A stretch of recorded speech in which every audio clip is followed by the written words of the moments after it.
passionate about Cleveland sports. He's going in! Touchdown! Browns, Indians, Cavs, the Big Ten, and more. Cleveland is a city of champions once again! Andy and Jarid, Cleveland and beyond. A swing and a drive! To deep right! Here are your hosts, Andy Billman and Jarid Watson. And we are live on Facebook and Twitter. Hello and welcome. Andy and Jarid, Cleveland and beyond. He's Andy Billman. I'm Jarid Watson, and this podcast is brought to you by Waiting for Next Year. Check them out, original Cleveland sports reporting at waitingfornextyear.com. Well, happy holidays, everyone. Hopefully everyone had a great holiday, a nice Christmas, enjoyed the break, enjoyed a little bit of rest and relaxation, maybe with some family. The Browns have actually had quite a quiet week, which is, I don't know, just that sigh of relief that I just gave. I think it describes that perfectly. Little to no buzz heading into the Battle of Ohio, which I have never been into, to be honest. We will discuss what is at play on Sunday. On Saturday night, in just a couple of hours, we're going to wait for the end of the. We're going to see if Ohio State can win against Clemson for the first time ever. And then also we'll talk about Cavs, who have won 3 of 4, and Clarkson is gone, traded to Utah. And we finally get some good news. Lindor is still an Indian for now. But first, your 6 and 9 Cleveland Browns. Cleveland Browns. Happy holidays, and I hope everybody, like Jared just said, I hope everybody had a great holiday break. I definitely had one for the books, which I'll write in some journal and bury it in the backyard. I wasn't going to bring it up. I wasn't going to ask. No. It's one for the ages. One for the ages. I will do a reenactment when I'm 50. So in a week, look, this season's totally unraveled. I, unlike Jared, I don't know why. I love the Battle of Ohio, and I actually hate and disdain the Bengals a lot. They've always been on my craw. I don't like the Reds either. I like the city of Cincinnati, but the Bengals, I hate them. Skyline chili is nothing but spaghetti with meat sauce. Yeah. I am more passionate about this than other people are. I don't like the Bengals at all. I hate them. I don't like losing to them. As a Browns fan, I really want to beat the shit out of them every time we play them. So mine is more spicy than Jared's. I do not like Cincinnati. I get into this game no matter what's going on. I don't want to ever lose Cincinnati. Never. And there's no different this year. But this year, obviously, has gone far different. I think the bigger story here that, we've been talking this podcast, at least I have. I'll speak for myself. After Denver, I was done with Freddie. I was done. I didn't see it. We've come all this way. The bigger story is going to be off the field, obviously, this week. I just don't think bringing him back is a good move. So far, no reports have come out. As Jared alluded to, I was going to talk about too. It's been a quiet week, which is nice. I think the Browns needed a quiet week. This feels like a funeral. There's no talk. There's no buzz. It sounds. You get the feeling it's very 50-50 about Freddie coming back. The one issue that I will bring up that has already been, if they do bring Freddie back, the one problem I have is I think it's going to be a dead man walking situation. And I think the other thing is to what Jared just said. I think this game is an impossible, it's a hard task. This is going to be talk about your last difficult test. How do you get a team motivated when there's no buzz, there's no juice? This is by far, if you look at the slate of games, this is the shittiest game of the week. You're not going to. I mean, I think the first sign that you can take from this that there is no buzz, that you can't get them ready for this in the way that you would want to, is Odell didn't practice the last practice. Now I know there reported his illness, but he wasn't the only one. And this is typical Week 17 stuff. I'm of the mindset of don't even play Baker, sit them all. I don't care. Well, don't risk any injuries. What this game means nothing. Freddie, like this, you know what I mean? I know that won't happen. This game means that won't something. happen, but it doesn't matter. Like I barely want to watch it. I will be at Buffalo Wild Wings in Boardman, Ohio on Sunday, only because I'm meeting up with a buddy from high school who wants to watch a Packers game. But, that's where I'm at right now. And see, that's the whole theme, though. Jared, I actually don't agree. I think this game is important. Freddie needs to save his job. Oh, I'm not arguing that there aren't important storylines here, Andy. I know there are. Yeah. I am beat up. I am week 17. I'm week 17 Browns fan, Andy. That's what I am. Week 17 Browns fan. No. I'm hungover. I'm done with this season. There's a difference. Okay, wait. We died finally. We knew we were really sick in the ICU. We finally died on Sunday. And now this is just like, again, this is just a funeral. We're at the funeral. It's in Cincinnati. We're all going to come down to pay homage to the 2019 Browns.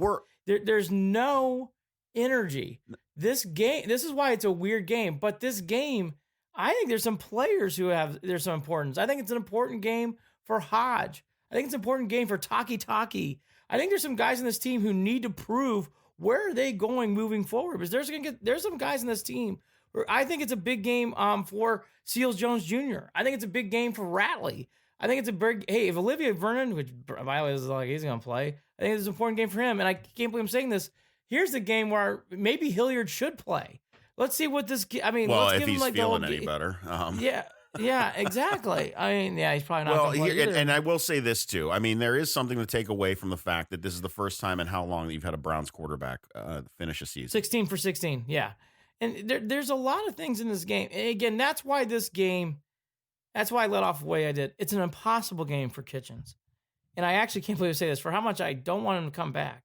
I have sympathy for him. I think this is an impossible task on Sunday. Because Jared alluded to it. If you think there is no energy level for us, how do you think it is in that locker room right now? I mean, it's just got to be. And again, that's why I'm interested to see, do you play the Hodges and the Ratleys? Do you play this like a preseason game?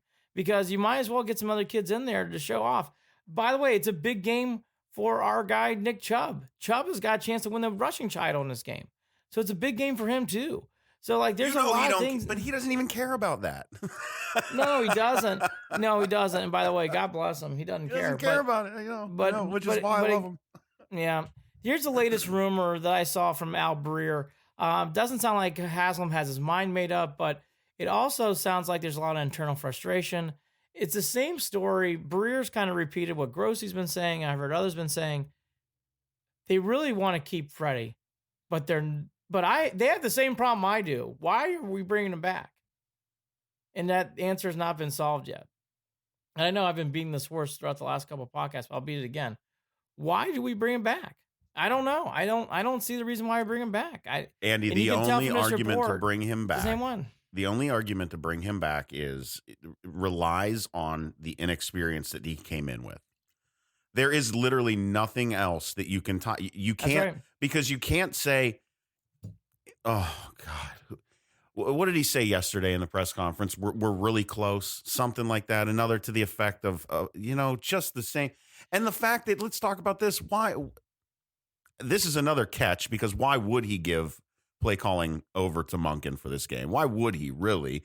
But at the same time, yeah, I thought that was a non-story. It's a non-story, but the fact that the question's even being asked and now it's being spun again into like, look, Freddie won't even give him a shot now, and he thinks he's going to give him the better shot with it. Well, yeah, he's been calling him all year, and what exactly is Monken going to do in Week 17? It's a silly. I think that's a silly storyline. Yeah, I think that's it. My 10-second thing on that, I'm sorry, I'll let you go back. Yeah. That is stupid. Who cares? Monken, Freddie, I don't care. It doesn't matter. I don't care. I don't think it's even a story. I don't care. No, you're 6-9. Who cares? Who cares? Who cares? It doesn't matter. Well, we want to see if Monken. Plays. Well, what does it matter if Monken can call plays? Then what? Then Freddie stays. He's neutered offensively. Monken takes over as play caller in 2020, and what? How does that? I mean, I don't even know how that works at that point. And by the way, the whole reason Freddie was here was because of the relationship between him and Baker. Right, and by the way, Freddie's been stubborn from day one. So why in the hell would he not be stubborn today? I mean, honestly, he's been stubborn with everything. So why would he give up the play? Why is it even shocking? Of course, he's not going to give up the play calling up to Monken. The guy doesn't run the ball in 3rd and 1. The guy doesn't run the ball any times when it's. There was another comment. I think we're doing better on 3rd downs running the ball. I think we learned. That's what he's fucking. He said lost. I mean, he says the same shit week and week and week. I know. He is so lost. I know. He's lost. The guy's lost. If they retain him, this podcast, whenever the fuck we do it next, is going to be one of the most entertaining, loudmouth venting sessions. And by the way, it is going to be the same. Here's another one, and I just observed this. And I was stunned, jaw dropped. It would be as stunning as Dan Quinn coming back to the Falcons. They announced he's coming back. I couldn't believe Dan Quinn is surviving for the Falcons. When I read that story, I go, Well, if he comes back, shit, maybe Freddie comes back because I thought there was no chance. Yeah, Dan Quinn was coming there's back. a lot of wasted talent over down there too. That's my insane. God, exactly. Oh. So, anyways, that is so okay. So let's go down. We've hammered him leaving. Okay, so the latest rumors are the same. Okay, if Freddie's retained, what changes must be made? Well, I mean, I think Steve Wilkes, I think it's been a good run. We can take care. Well, Steve Wilkes is also being one of Freddie's best supporters right now because he knows damn well he doesn't want to go anywhere either. No. I believe his words were Freddie's the right guy for the job or something. Oh, it's the same stuff. I mean, it's just the same. I mean, yeah, sure. What was your favorite loss, Steve? Oh man, it's politicking. It's just politicking at this point. It's all politicking. That's all it is. Look. I think next year, if Freddie comes back to what you're alluding to with Monken, this whole thing about sidelines and play calls has to be figured out. They have to come to some conclusion. That's number one. Number two, they have to get Baker Mayfield, tell him take a month off, come back in February, and start working your ass off to get back to where you were in the end of 2018. That's number two. Mm-hmm. And number three, Freddie needs to really evaluate himself. Don't be so stubborn. It's clear. It's obvious. Allow the game to be played. If it's a running play, let it be a running play. If the flip play doesn't work in week 1 and week 2 and week 3 and week 4, maybe we should scrap the play and not be running it on 3rd and 1 on week 16 at home against the Ravens in a big spot. Stop doing things. This team has not had their shit together from day one. Right. And by the way, let's go beyond this. Mr. Dorsey, who I think is a good GM, but he's had a bad year. Good GM, bad year. What are we going to do to not only bring in, we can guess the roster, but how are we going to keep talent in Cleveland? Are we going to really build up Mac Wilson? Or are we going to do the same shit like we're doing with Schobert? Are we going to do the same shit? Which drives me up the wall. Are we going to do the same shit we did to Hollywood Higgins? Well, and what else? It hurts too, Andy, because you're doing this at a time where you don't have depth. Where not only you don't have a depth, nor do you have a team atmosphere. And that's a team guy that you're not re-signing. I know. And it didn't even have to be long term. It could have been a 2-year. I mean, see what you can get done. And by the way, Kirksey's... Well, maybe it did have to be a little longer. Depending on what Schobert's going to get elsewhere. But Kirksey, too. Kirksey's not going to be back. I would be surprised if Kirksey comes back. So, I mean, you're losing 2 veteran guys in your team in that position.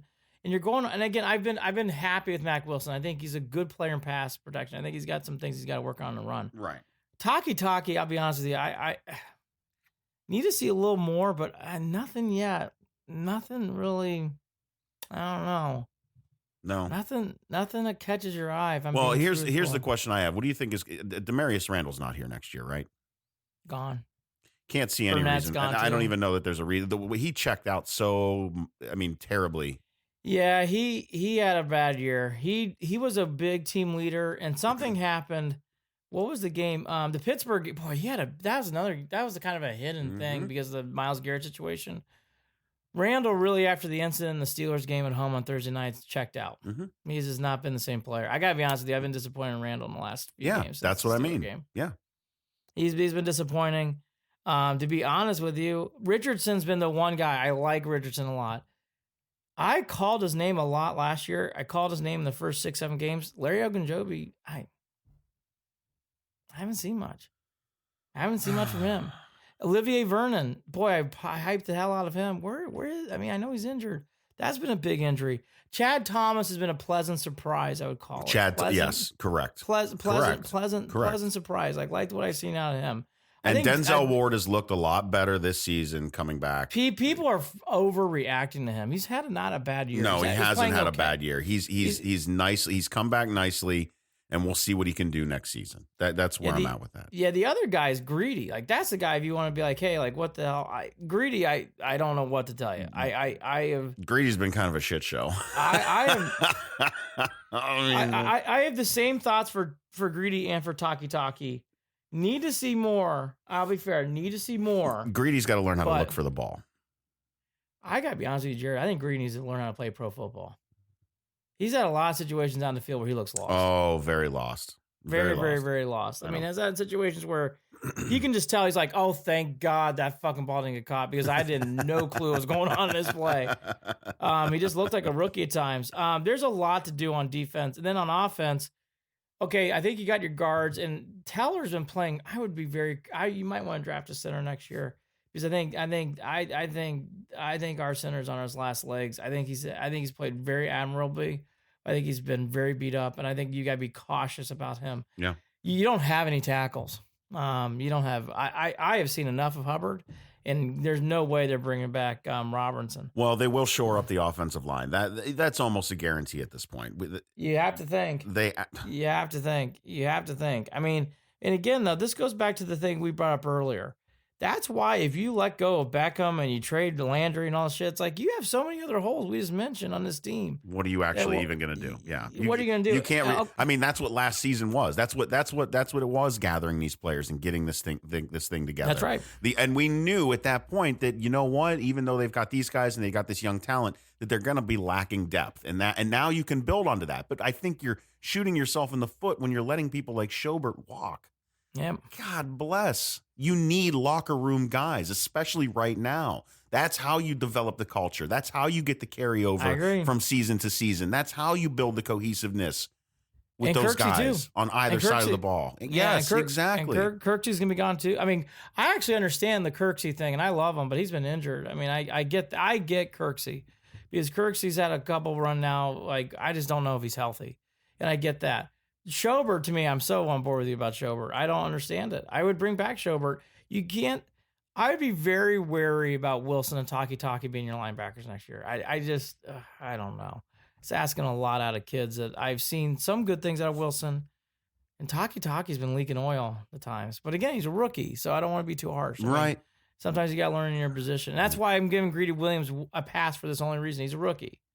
I know he's a rookie, and I know he's playing. But you got to add to position. it. You got to add to. I mean, that you got to add to it. And they have a whole bunch of guys. Yeah, I know. And then why, when you're already thin at linebacker, why are you gonna? God, it's just I'm getting angry. Well, no, because I'm getting angry because they came into this season without giving a shit about the linebacker position. At least it felt that way. And then you thought, okay, you know what? It's going to be okay because I can see what they're doing here. They want to have a front four pass rush. They want to have those edge rushers, those guys, with Olivier Vernon and with Myles Garrett. Okay, that'll work. That'll work if your secondary is solid. That'll work. You can do that. But then you lose Garrett and you lose Olivier Vernon and you lose your pass rush. And now all of a sudden you don't have none of that works. The plan's gone to hell. They did not have a dominant pass rush like you and I thought they would. Not like they had a pass rush, but it wasn't dominant. Right. It wasn't effective. And that's why I do put the microscope under Ogunjobi. I don't know if Larry's coming back. I gotta be honest with you. Larry's been okay. Like I think you need a bit. I think you're in, and again, like you can't keep filling in studs. So maybe you keep Larry Ogunjobi. But so we just mentioned both tackles.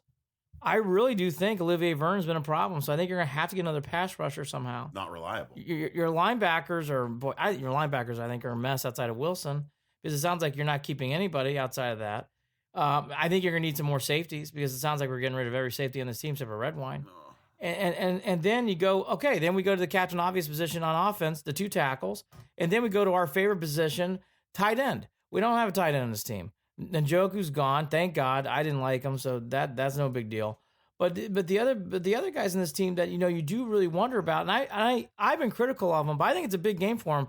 Seals Jones Jr. could have a big game in this game, and it could prove him to a contract next year. Could. Because they need some depth on the tight end, and they don't. And Harris, seen enough. Take care. Like I got some other guys in this team, like and again, like I've been so critical of these other two guys. Hilliard, I know he's injured, and I feel bad for the guy. I would not retain him. Ratley, seen enough, would not retain him.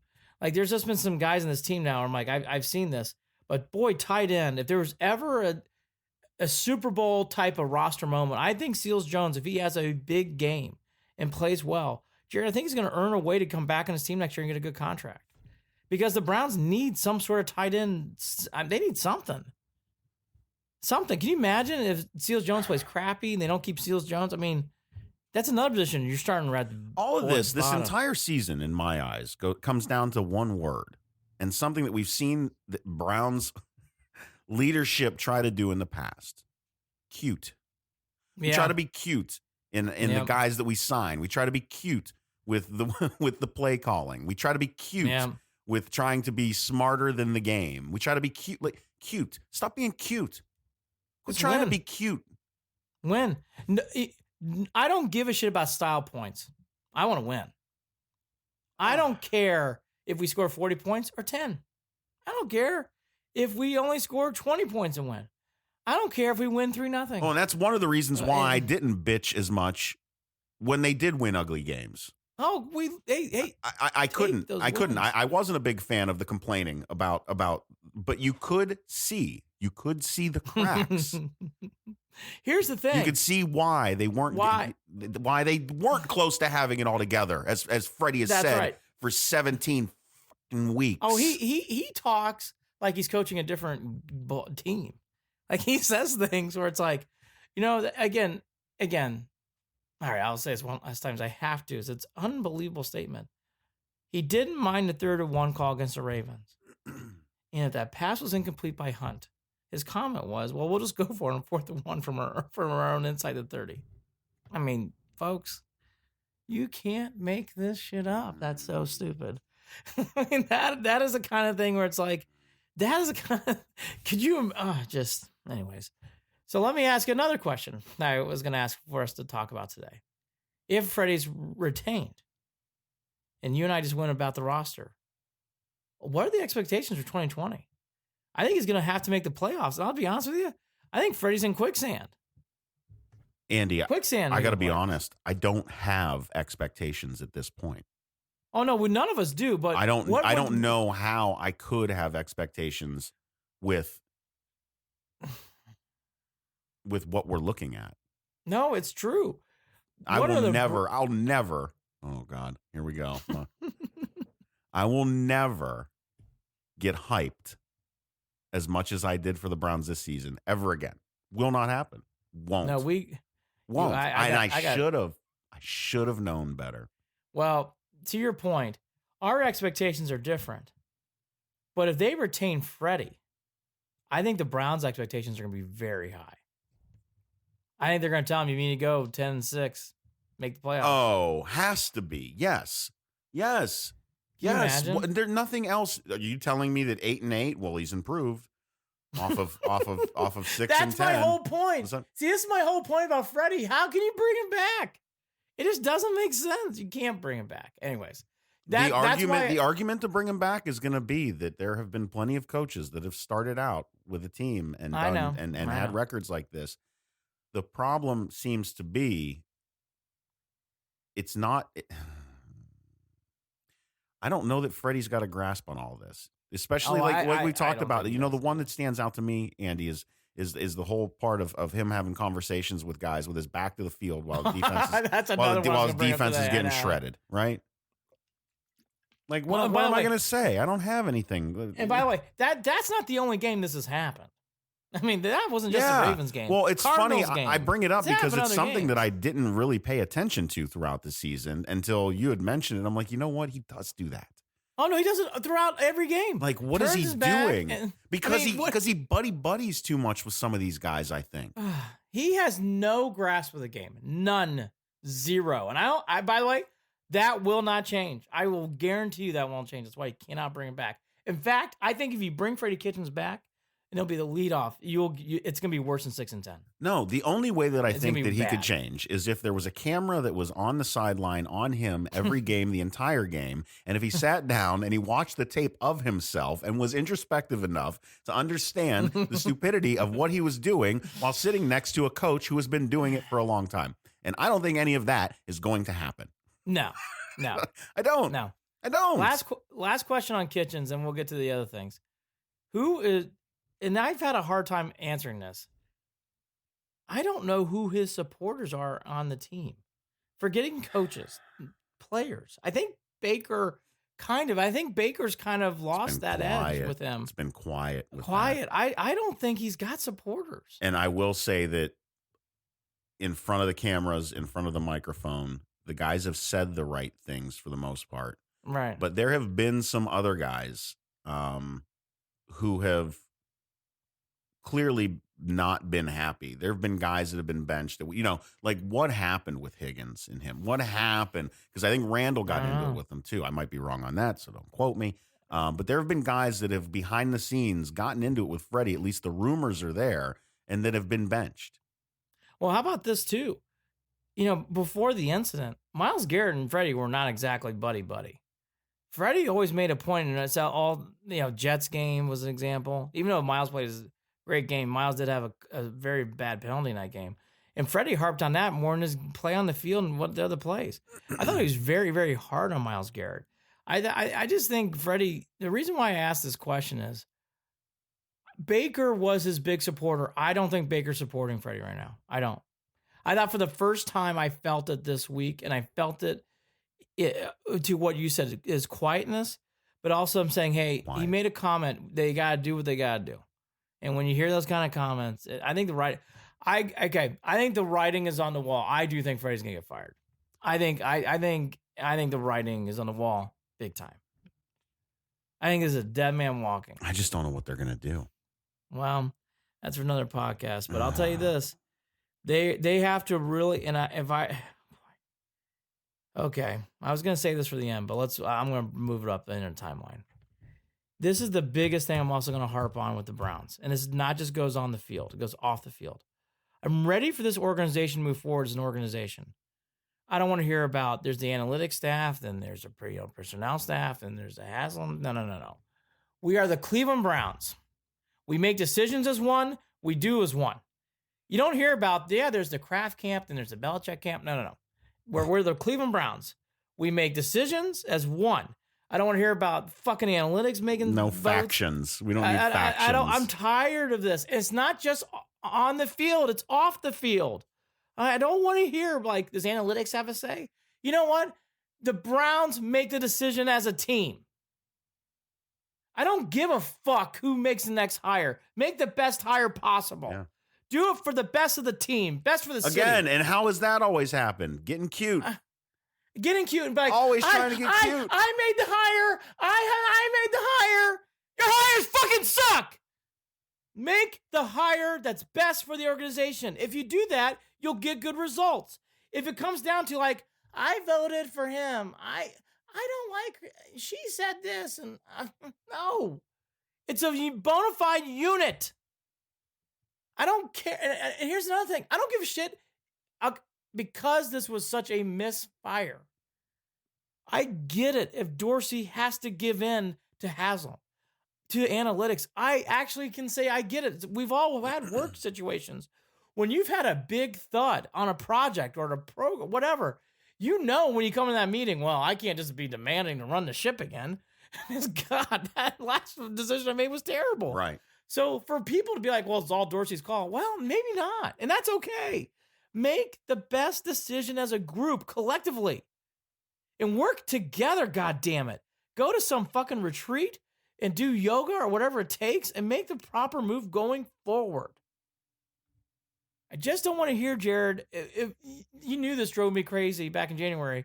Analytics really likes Stefanski and everybody else liked Kitchens. If we have one of those moments again, Jared, where analytics has got one guy, and then pro personnel's got one guy, I'm going to lose my shit. Make the decision that's best no matter how they come about, how they are. I don't care anymore. I get very, very worn out and tired about hearing, and I've already heard it's well, who's going to make the decisions? It doesn't matter. Make the decision as a team. And again, Dorsey's lost some, am I wrong? I think Dorsey's lost some clout here. The Freddie Kitchens hire.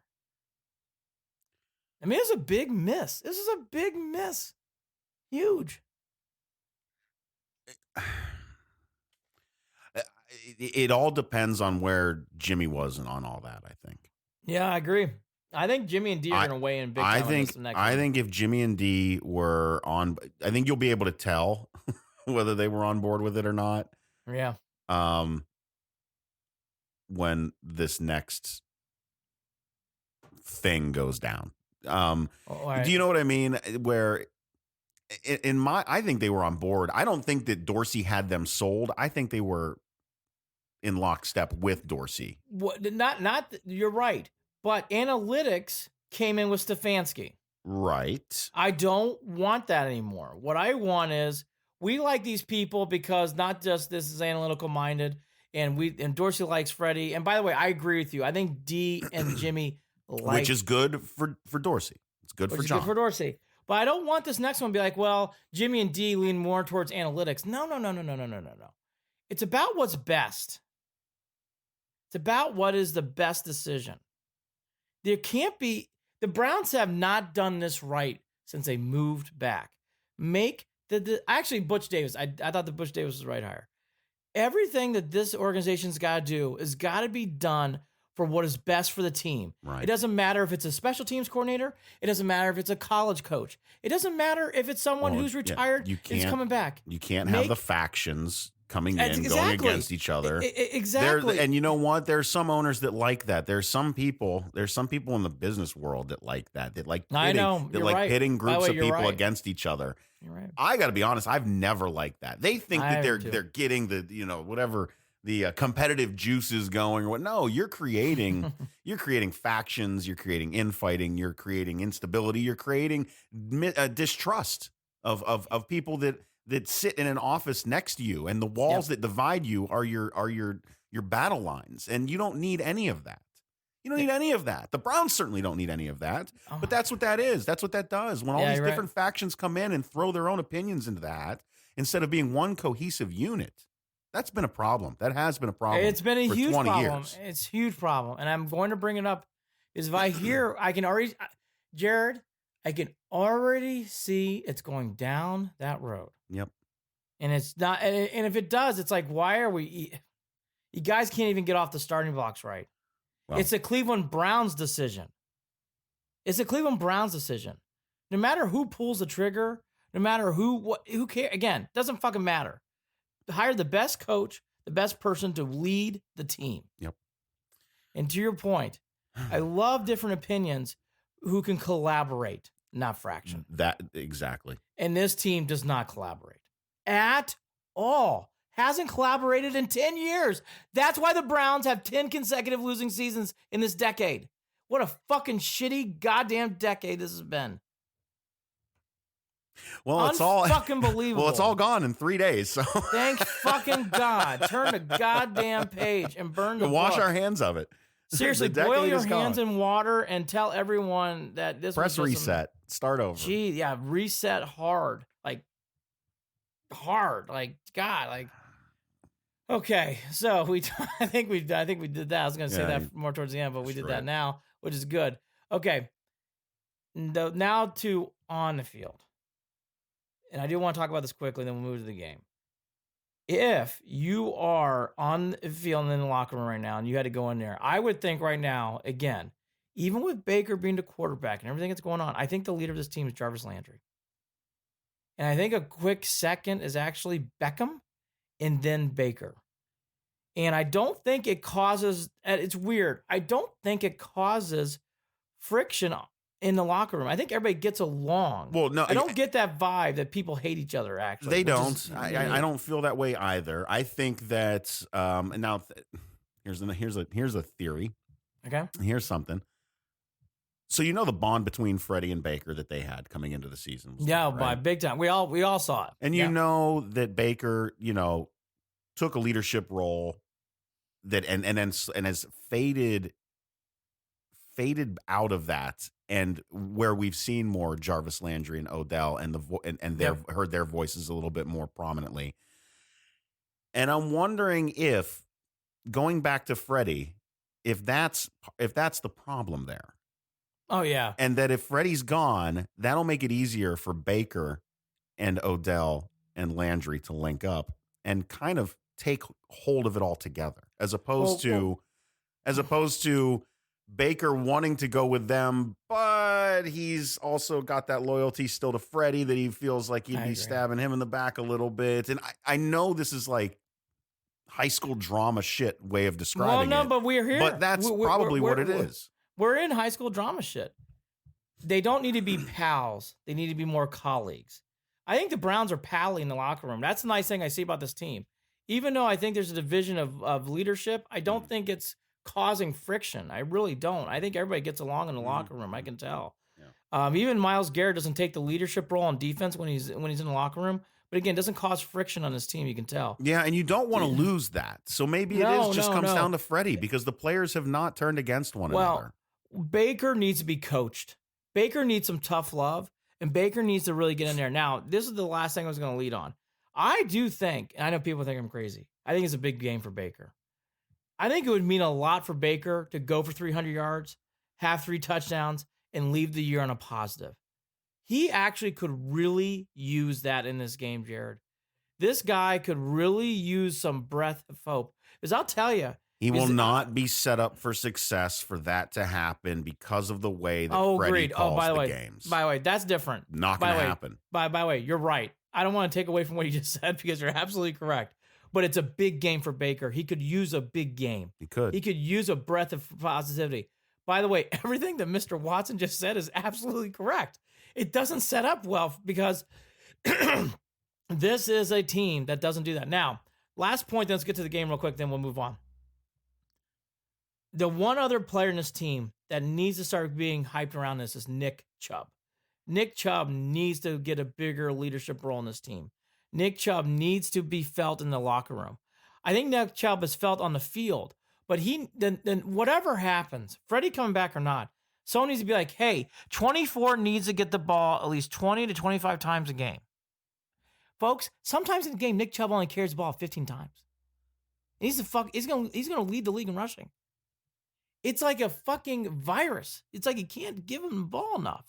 Let this guy carry you. Let this guy take the pressure off the shoulders of other players. And by the way, it doesn't even necessarily just have to be him. I think that the way that they've slowly worked in Hunt shows you that they can be a tandem and just work it that way if you want. Yes.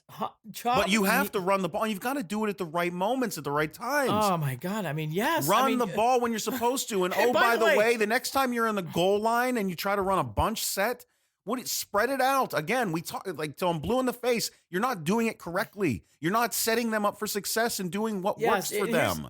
And here's the biggest thing that drives me fucking crazy. Every time that Chubb is tackled behind the line of scrimmage, it's because they got a bunch set. They're not spread. Oh, by the way, tell me I'm not. I mean, tell me because that offensive line cannot create any open holes for him any other way. How about a makeshift tight end being a lead fullback blocker, doesn't even know how to block? I mean, just runs in the line and goes, God help, hopefully I did something. Look, the bigger thing than what Jared's alluding to, and this drove me crazy in the USC-Texas game, and it stands out in this team. Why take out Reggie Bush in 3rd and 1, 4th and 1, even if you're not going to give him the ball?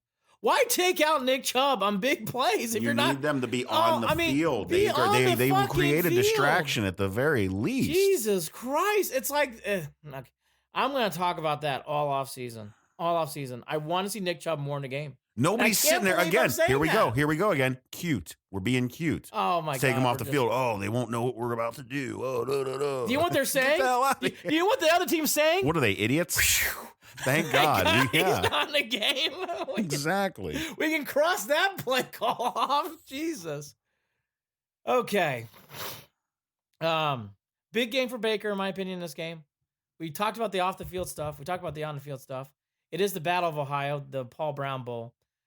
We'll run through the numbers real quickly. The Bengals offense is 26th in the league. Their defense is 30th. They are still 32nd in the league in rushing. We have the league leader in rushing coming into this game. I have said this, but I want to hammer it home. I love the Browns. This is by far the shittiest game on Sunday. This game. There's every other game. I can give you a reason why there's more juice. The Browns Bengals is toilet bowl bad. There's This is for people like Jared and I to watch. Like you said, So you're saying BW3. Nance and Romo will not be calling the game? No. I believe they're picking the intern of the week at CBS. It's like, hey, do you want to? Ever been to Cincinnati in December? All that to be said, It's probably going to be in the 60s. So it's going to be global warming, climate change. All right, real quickly on this game, I think this is an important game for Baker. I think Baker could really use a good game. I don't believe games carry, but he could use some positivity. He needs something. It won't happen in this game. I think the Browns have checked out. I think that's why there's been no buzz.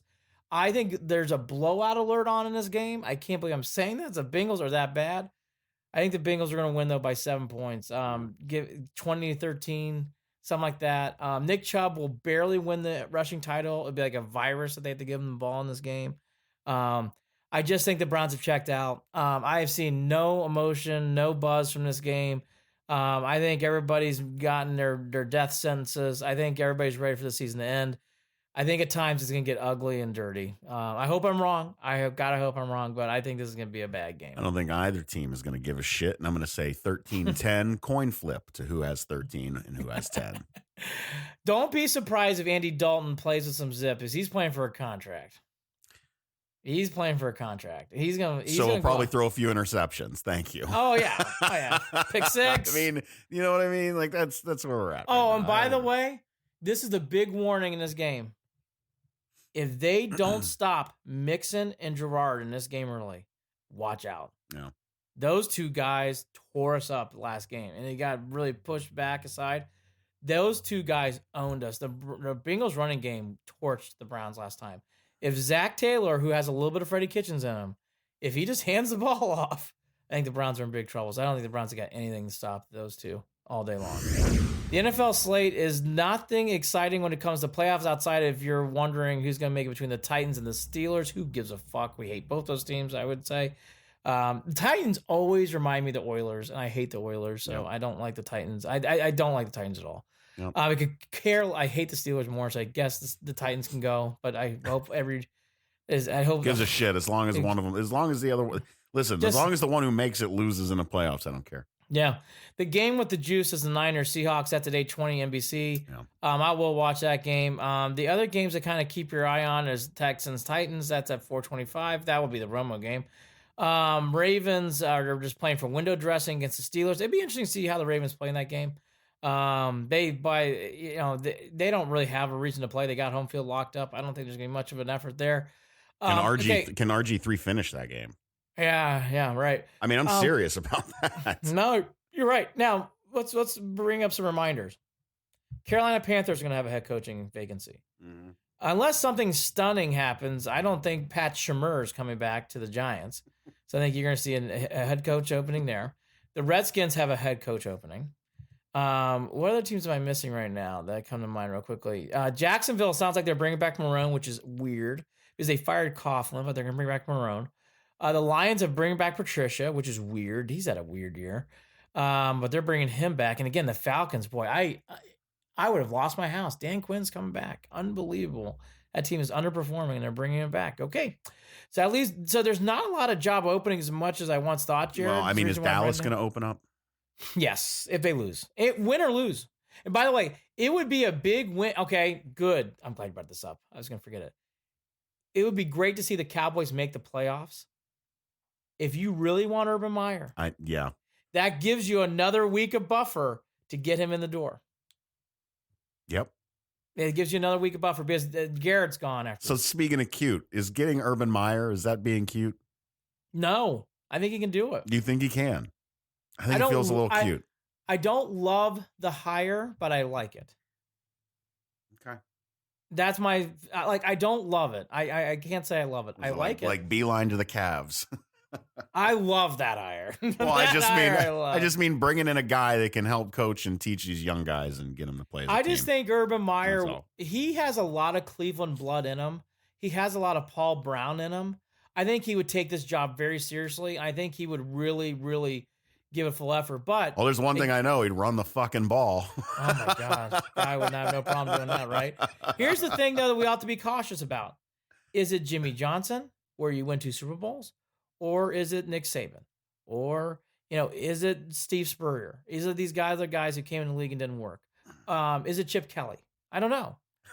So it's hard to say. I mean, it's hard to say. But, there for all those other guys, there's Jimmy Johnson. Tom Coughlin was a college coach. God, he won 2 Super Bowls with the Giants. There are guys who can prove you can do both. Yeah. You just hope you got a Coughlin.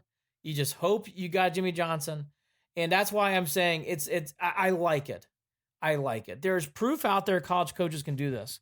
And I think Urban Meyer's got the Paul Brown in him. I just don't want to see Urban Meyer, clenched over, down on his knees in pain. Ready for this? And this is going to drive you crazy. And you can probably already predict what I'm going to say. I would hire Jim Harbaugh. I would give him a call after he loses to Alabama. I'd call his cell. Be like, hey, look, you're not going to beat Ohio State. So why don't you come back to the pros where you almost led the Niners to the Super Bowl? There'd be a mutiny. No, it'd be fine. Give him a call. Do you think? Oh, yes, I do. If you win games in Cleveland, they don't give a fuck. I'm talking about prior to winning games. I'm talking about the name being said. I'm talking about the initial hire. Lose their damn minds. The whole city lose their damn minds. I'm going to mention this. I think Jim Harbaugh is a sneaky candidate if they get blown out by Alabama. I think he's a weird booger eater. That's what I think. I don't know. I don't want him there. I think he's a weird booger eater that could never beat Ohio State. Ready for this? I would love that hire. I know people go crazy. I would love that hire. I think Jim Harbaugh is a wonderful coach. He just can't beat Ohio State. No, I went on that rant. I know you're not. I know. But I would love that hire. Fucking revenge tour. I think Jim Harbaugh is a quiet candidate in this whole process. Is if they get their asses handed to him by Alabama, and knowing that Jimmy Haslam wanted him to come to Cleveland a few years ago in a trade, if he's gonna be like, you know what? Let me just give him a call. Hey, look, you just got your asses handed to you by the Clemson. You just got handed to you by the Bucks. Why don't you come back to the pros? We got your team set up here. You got a fiery quarterback just like you were in Chicago. Why don't you come back and lead the Super Bowls? I would be so on board. He's a Clevelander too. All right. I love it. I want that. Okay, that's my dream hire. All right. And I'm by the way, I'm on an island because everybody would probably throw bombs at me, but I think that would be a fun hire. I mean, anything more on my Jim Harbaugh stance or anything else on the Browns before we get to this game? Let me ask you this: if the Browns, what is your I know you said your coin flip game. In all honesty, what is one thing or two things you will be looking for in this game, in the Browns game?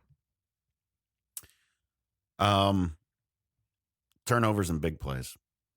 How many big plays the Browns give up, and whether or not Baker's throwing the ball like an idiot. I mean, those are the only two things I think I care about. Outside those players I mentioned earlier, like the Seals Jones, the Takis, I really, number one's Baker. I want to see how Baker plays. Yeah, I want to see how Baker plays, and I really want to see how bad this defense decides to quit, especially against I think the do not disturb sign's on the door.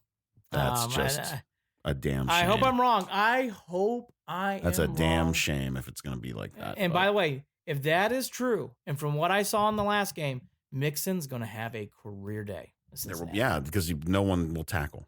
No one. I think that is in play. I think the Browns getting blown out's in play. I'm telling you. I think anything's in play. I do too. I don't think the Browns. That's why I don't have anything. I don't have anything for this one because it's just hard to read. I think. I think what makes sense though. I think the blowout being in play is definitely a part of it. I just think both sides of the ball, both teams are going to play shitty. But yes, you're right. Depending on how Mixon gets going, it could end up being. Could be bad. Yeah. I'm telling him, if he gets going on the ground, it could be bad. All right, let's talk about something that's been He will get going, by the way. The more we talk about it, it's going to happen. Again, it is the funniest story. It is very Freddie Kitchens-like. If Coach Taylor just knows to give him the ball, the Browns can't stop him. I actually felt for Mixon getting upset on the sideline. Because I was like, I know why he's upset. Because we can't stop him.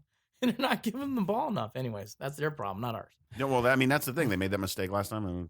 Oh my gosh! Andy Dalton throwing a big spots around the goal line. Bring it on, all day long. Yeah. All right, Let's talk about as I get verklempt. Let's talk about our exciting Cleveland Cavaliers. Cleveland Cavaliers. They've won 3 out of 4. The big story, though, is off the floor with the Cavs. They lost on Friday night to the Celtics, but they played admirably. Love had 30 points. Sexton's had a good run of games. His point per game now is up to almost 18 points. He's had 20 and 3 out of the last 4 games. Garland's been playing better. He had a rough game. He had a rough game yesterday, right? Yeah, a rough game. He only had 2 points, but that's a rookie, so you can't really read too much of that. But the bigger story is the Exum trade with Clarkson being shipped off to the Jazz. And Clarkson already put in like 20 minutes his first game in Utah and helped lead them to a win. It was against Portland, I think. Clarkson can play. I think Clarkson. Yep. Okay. I don't want to do this too much. I think people in the NBA really misread other players on the other teams. Because I read so many people going, Clarkson goes to Jazz. I'm like, Clarkson's a good player. I don't. Well, that's why I was surprised that they got, not the greatest draft picks in the world. And Exum's been just an injured dude. What is Exum going to do? Exum is. Yeah, okay. All right. Okay. Exum. You're forcing the young guys onto the court. That's good. I like that. Here's the problem.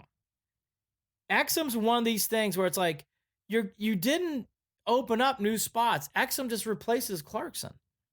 So basically what you're saying is I'm hoping for a lottery ticket and I hope Exum works out. And by the way, Exum at one point was thought to be one of the best players in that draft. He was drafted 4th overall.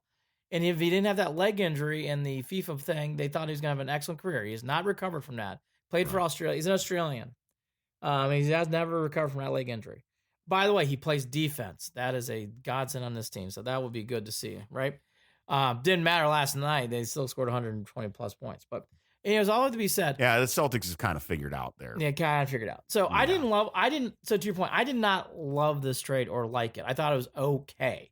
Here's the thing that you mentioned that I'm going to hit on. I'm tired of these hopefully Exum just works out and is like a superior player. It's like, and we're building towards things that we can more control, like draft picks or something like that. We're Exum's not played well now for a while. Now he's going to get an excellent tryout with this team. But here's the other problem. Exum doesn't have a small contract. He's making $10 million a year, 9.6. So it isn't like you're taking money off the books either. The NBA is the weirdest trades of trades. I don't understand at the times. This is one of these I don't understand either. Because people are like, we give the Cavs an A-. I'm like, I'm glad I'm a Cavs fan, but it's like, really? For 2 second rounders and the guy is on his I would have never guessed that was graded as an A-. I read that and I read that and my jaw dropped. But that shows how little I even get with the NBA at this point too. But my point is, Jared, I don't understand how this stuff is going on with the NBA. Like, how do you analyze that? Like, Exum's on his last legs. We'll have to see. Look, positivity. If Exum stays healthy and if he ever is a close enough of players when he came into the league, you actually may have a budding star. But again, he's another guard, and I don't cylinders. Well, and that's the other thing. This team needs size. Yeah. So why are we trading for another guard? I don't know. That was a weird trade. That's how weird trade. Weird trade. And we love trading with the Jazz, by the way. This is another trade made with the Jazz again. Kyle Korver. We love making trades with the Jazz for some reason. Well, wasn't Rodney Hood out there too? Yes, that's another trade we made. Yep. Korver, Hood. We've made a lot of trades with the Jazz lately. God, Rodney Hood was talk about one of the biggest disappointments. Oh boy, that was. And then he turns on his career as soon as he leaves town. Played really well for the Blazers. Poor guy got hurt though. So that's the Exum thoughts. I hope it works out. I think it's a clear lottery ticket. You're just hoping it hits because he has not been healthy. So you just hope it hits. To more on the floor stuff, we kind of hit upon it with Sexton. I know they lost to the Celtics, but they won 3 games in a row. It was good to see the Cavs win 3 games at home against 3 winnable games: Hornets, Grizzlies, Hawks. And I'll tell you the last one in particular, the Hawks. The Hawks have good talent comparable to the Cavs, and the Cavs won that game still.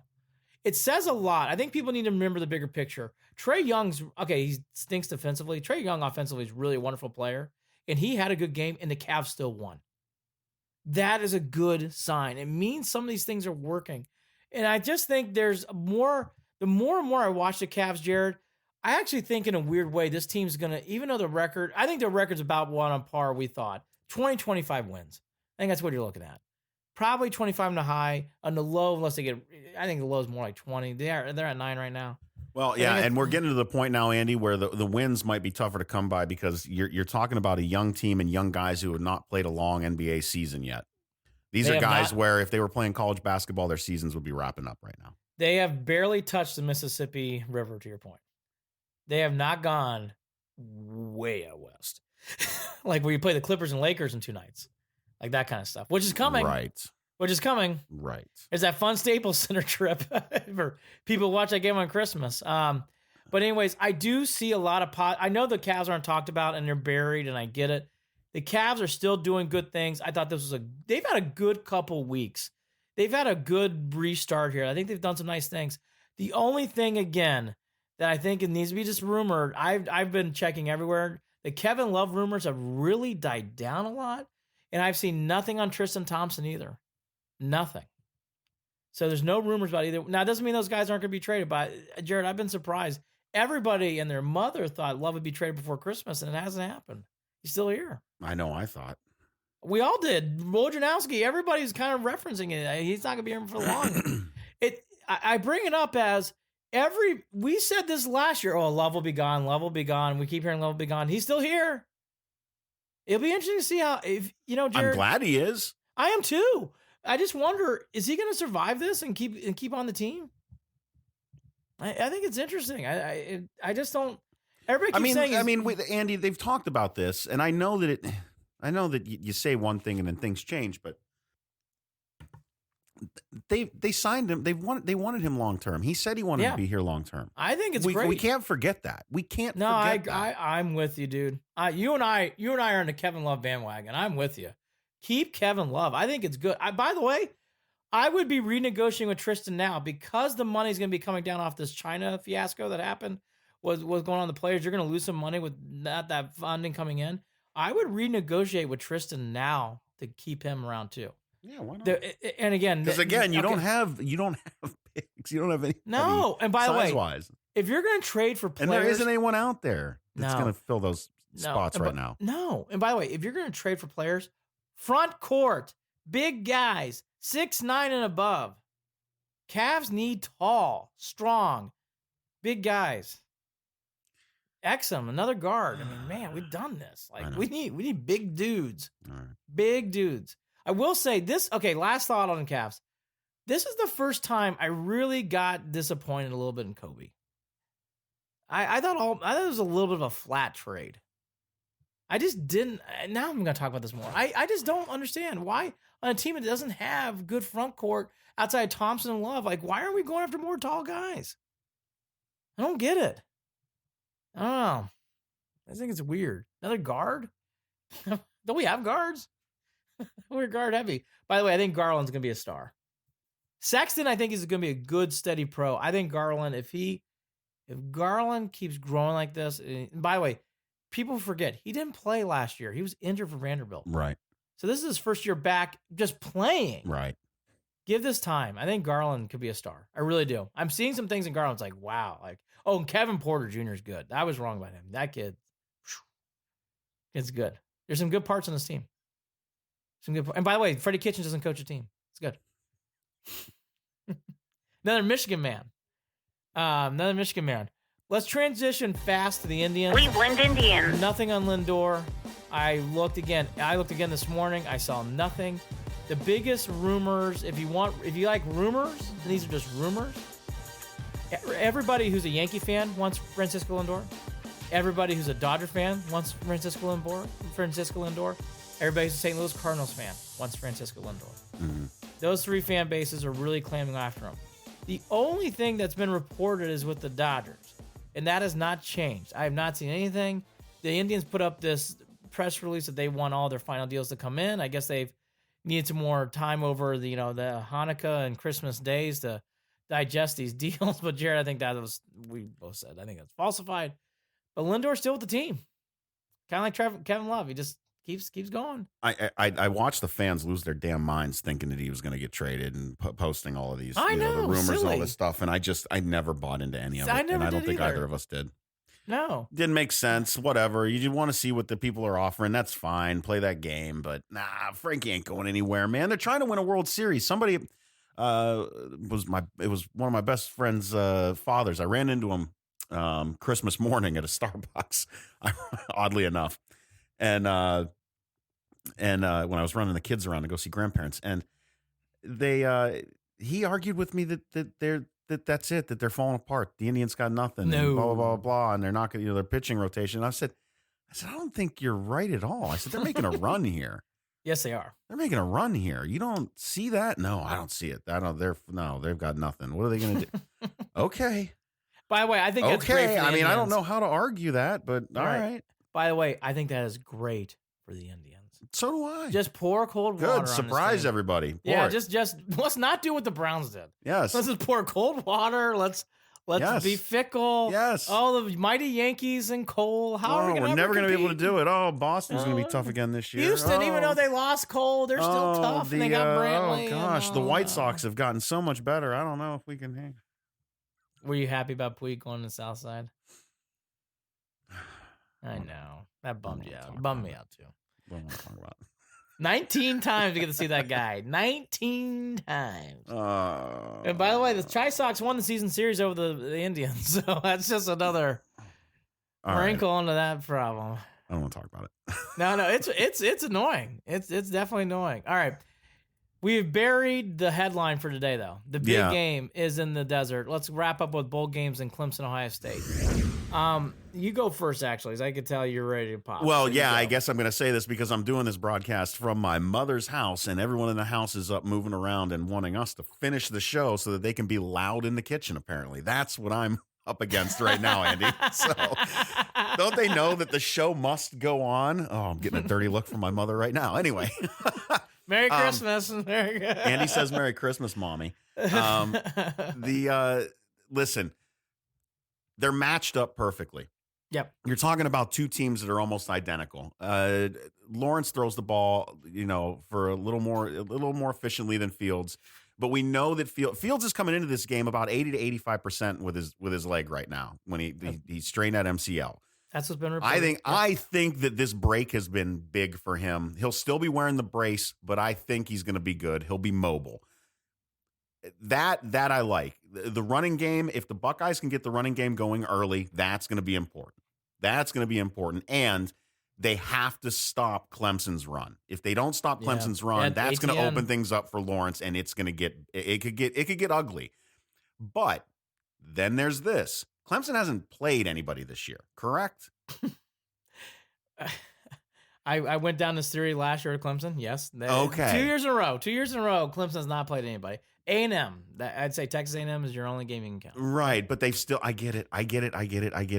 They're about as solid a team as you can get. You don't want to sleep on them, but they haven't been tested. They haven't played a complete team like Ohio State. They just haven't. Yeah, so very, very true. But I will say this: they haven't lost a game since 2017, and that's two. They lost 2 games since 2016.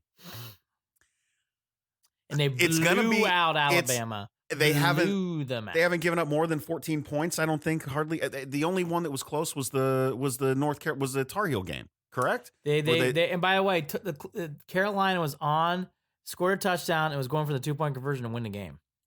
So they could have tied that game. All right. So with all this said, drum roll. Oh, I'm so predictable because I'm such a fucking homer with this one. Mm-hmm. Ohio State big 48-24. Oh my gosh. All right. Well, that is an inspiring pick. All right.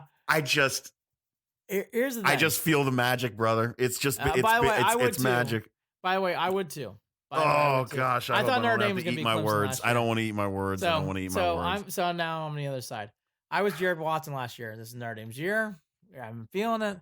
Here we go. We got Clemson. They haven't played anybody all year. This is right up our alley. So here's what I will say. I will warn. I think it's going to be a white knuckler right down the end. I think these two teams are even. Yep. Here are the things that I'm going to bring up though that I've noticed throughout the year. Dobbins, okay, 2 more things. Dobbins and ATN cancel each other out.